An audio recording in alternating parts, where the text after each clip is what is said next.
What is going on, guys? Brandon J. We are back in Florida. We're back at my pond. The Texas tour is officially done, and picking up where we left off. This happened when I actually got back from Texas. I know it's like the timeline's kind of all over the place. You can tell by the title of this video that one, either my 10-pound largemouth bass was killed.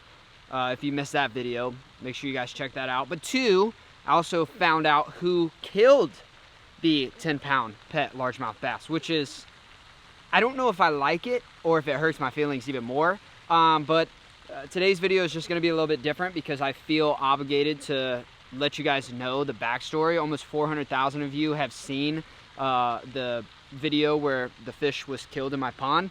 If you haven't, I'm going to show you guys a quick clip of like what I ran into coming out here to check the pond. This is one of the 10-pounders. Easily one of the 10-pounders. Look how big that fish is compared to my hand. Look at how big this fish was. Literally showed up to getting eaten by turtles. My whole fist could fit in this thing's mouth, no problem. This was one of my 10-pounders. And now it's just dead. Yeah, so not a great day for your boy Brandon J. Pretty upsetting. As you guys know, we put a lot of time and money and effort into keeping this pond like the most like sick little fishing spot ever, and it's just like there's some giant fish in here. There are some true trophy largemouth bass, and not alone trophies, but like Florida trophies, like big Florida strain bass, and like they fight hard, they're giant, they're aggressive. And I get that like people want to jump over the fence and come in and fish, and we've had problems like that in the past. You know, luckily they don't always end in like you know, fish fatalities, but yeah, I mean, it's something that I personally get in trouble for quite a bit because people sneak in here a lot. So, all right, I guess what I'm trying to say is, long story short, I got a message on Instagram. Basically, the person, I'm not going to drop any names. If that's what you came here for, I'm not doing that. I feel like that could be terrible for someone. That's like going to be a form of bullying in a way if I drop the name of this person. They came out here, they were fishing. And they were not supposed to be here. I'll preface with that. They were fishing, came out here. They've seen the videos. They hooked into a really big fish, and that fish was caught on a hard bait with 3 treble hooks. So if you guys know anything about treble hooks, they're pretty devastating, but especially so to big bass when you're using a small lure. So it was a lure about 2-3 inches. And 3 treble hooks on it. The fish fully engulfed it, but the problem is, got gilled. Now, if you watch my old video, I said, either I said that on there or on Instagram, but I thought that either the fish got sick somehow, it was really old, or a fisherman like was careless with it. So that's the long story short. The fish was released alive but bleeding, which leads me to believe the fish bled out. Or had gill issues and suffocated or bled out. But long story short, that's kind of the case. This is where things get a little, how do we say this? This is where things get a little bit like tricky. So one, the kid was not supposed to be here. 2, the kid did catch the fish and was out here fishing. He didn't try to disrespect a fish or anything like that. But I guess what I'm trying to say is, a long story short, the kid didn't mean to do it. He feels really bad about it, and he was man enough to message me about it, which, like I said, I don't know if it's better for me to know or just maybe not know, but I do respect that he did feel bad about it. He's actually a big fan of the videos and understands what he did was probably not the best. But he did want to make it clear that it was not his intention to harm any of my fish. It wasn't like malicious intent. And to be completely honest, he said when he released the fish, he did like the whole like little revive thing and let it swim off, which it did swim off.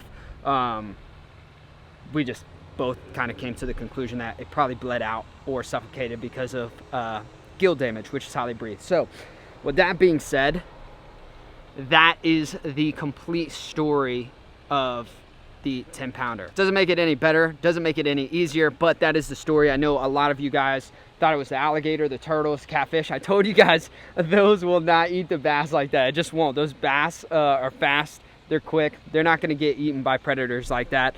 And so that's kind of like the story about the bass. Now, what do we do from here? great question. One of those things we're not gonna do is reach out to the kid and send all of you guys over there, because that's just terrible. The kid actually feels bad about it, so we're not gonna make anything worse. He already feels bad. 2, I have been away from this pond for quite some time, and I just don't know how many big fish are in it. I don't know. I mean, this could have happened like multiple times while I've been gone. I've been gone for weeks, so I really don't know. We need to figure out how many fish are in here, and we need to just like keep doing the pond stuff. Oh, also there's one more thing we're doing. Now, one of those things we're gonna be doing is setting our trail cam so I can keep my eyes on this pond at all times. Like, it's gonna be heavily securityed by your boy, young Brandon J. Now, a lot of you guys did write in the comment section that I need to put the old trail cameras back out here. Plot twist, they have been out here, they never left. Here's the problem with that. I showed where I put them on the YouTube video, so one of them got stolen, and the other one, I have to check them like manually. So if anybody's out here, like, I don't know until days later when I check the SD card. So it's kind of like, it doesn't really work. It just lets me know that people are coming out here. So I have upgraded to this guy, which solves all the problems. It connects to my phone and is live 24/7. So if you walk in front of this thing, I know immediately whether you steal my camera or not. By the way, this is expensive, so if you find it, please don't steal it. Also, please don't even come out here to try to find it. But if this goes missing, I still have a picture of you. I mean, I hope. That's just like if everything works out. If not, then somebody's got a freaking sick camera. So I'm gonna be placing this out here somewhere, and I'm not gonna show it on YouTube because I realize it's counterproductive if I post where I put the trail camera to try to find the people that are trespassing. Trespassers actually like to know where these type of cameras are. It makes sense. Yeah, so I'm gonna put this up, and I'm not gonna tell you where. Just know it is out here, and it's taking pictures all day long. I hope not. I hope it's not taking pictures all day long, because that would mean you're trespassing. So hopefully it's not taking many photos. All right, so this is the area where I typically feed all the bass, but if you guys can look, I know it's kind of hard to see, but the water clarity honestly is a 10 out of 10. Good news is the pond is like crazy beautiful clear. The bad news is I'm not seeing anything. Like, I've seen a couple like little baby bass, like little dinkers, but nothing big here. So I'm a little concerned considering one of my bigger fish just died. What's in here? So we have 2 options. Since the water is clear, we could dive and try to see what kind of fish we have. Or option number 2 is we could fish it. Obviously, we'll use like a fluke or something without trebles, and we'll see if we can catch any big fish. So let me know in the comment section what you guys want to see. I'm willing to do either one. I just got to assess what we have left in our pond. Winter's coming up, so the pond's only going to get better and better. We're going to be able to get more big bass in here, and we're going to bring in, like, again, hundreds of thousands of shiners. So the pond stuff's going to pop. So if you guys really like those videos, make sure you guys are staying to the channel, because we're going to have the pond takeover here soon. Last thing to do, feed the catfish.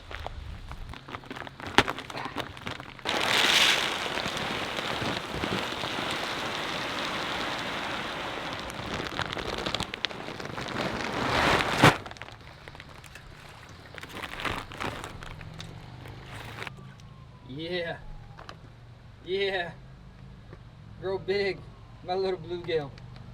So then one day my bass can eat you and be even bigger. If I still have bass in here, that is.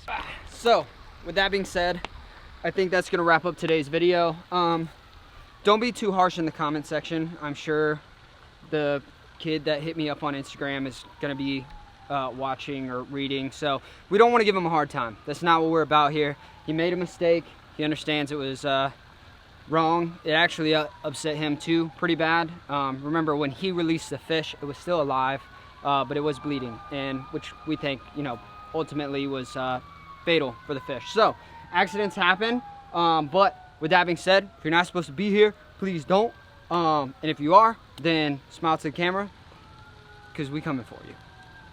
That doesn't sound like an invitation, right? It's not a challenge. No. Okay, good. No. Okay, good. Pretty intimidating. Okay, good. That's what I was going for. Should I turn my hat around backwards? Tell them I mean it? No, but on a real note, man, we're having a lot of fun with the pond. Accidents do happen, and you just have to respect other people's space and time and effort. And ultimately, that's the moral of the story here.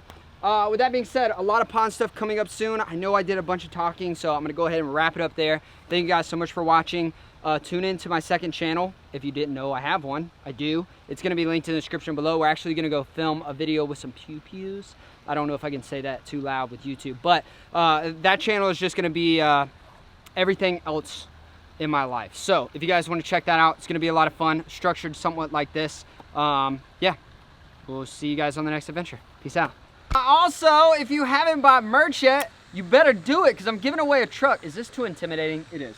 I'm giving away a truck. It's literally already November. I'm giving it away December 1st. So if you haven't bought merch yet, I'm not even wearing my own merch. Okay, if you haven't bought my merch yet, then click the link in the description below. I'm giving away a whole truck, dude, or dudette. So if you want to get a chance to drive away with my taco, then buy some merch, please, please. How do you think I can fund these truck giveaways? Okay, we can't give away anything else. All right, seriously, December 1st, I'm giving away a truck. And every $20 spent, jiggwinjordan.com counts as one entry. All right, hopefully I will see you there. Peace out, boy and girl scouts. Outro now. You and I till the end. Don't need to pretend again and again. We'll stick together. Yeah, and so if you try to trespass out here, I set up all these little plants with spikies on them, and they just annihilate your t-shirt and clothes. And they leave GPS trackers. So if you come out here and you get one of these on you, I can track you down via GPS. Also connects to my phone. Does that sound like legit? You think people will believe it? Nah. It's a little. Well, I guess they could find out if they want. Yeah. Yeah. The police would be called immediately as soon as. This is just a trial test. They're not coming for me, but. Literally though, I just walked right in front of this thing and just scooped my whole shirt. All right, come on, Mr. Trap.